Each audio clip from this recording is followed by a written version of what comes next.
Jamais autant de migrants n'ont été expulsés d'Algérie vers le Niger qu'en 2024. Plus de 30 000 migrants selon l'ONG Alarm Fond Sahara. Ce chiffre record dépasse largement les années précédentes, illustrant une intensification préoccupante des refoulements massifs.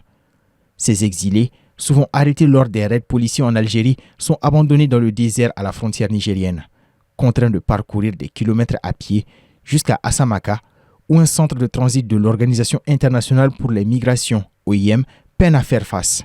Dans un précédent rapport, APS indiquait que l'Algérie avait refoulé quelques 20 000 migrants rien qu'en janvier et août 2024. Depuis 2014, les migrants irréguliers nigériens, mais aussi d'autres pays africains, dont des femmes et des mineurs, sont fréquemment refoulés d'Algérie, point de transit vers l'Europe. Les témoignages de migrants comme celui de Mamadou, 22 ans, racontent un périple éprouvant marqué par des détentions arbitraires, des conditions inhumaines et une traversée périlleuse du désert.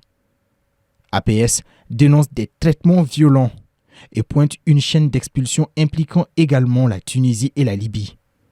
À Dirkou, autre point chaud, les expulsions depuis la Libye aggravent une crise humanitaire, avec des centres d'accueil débordés et des centaines de personnes dormant à même le sol.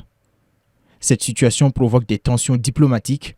En avril, le Niger a protesté contre le caractère violent des expulsions algériennes, des accusations que l'Algérie rejette.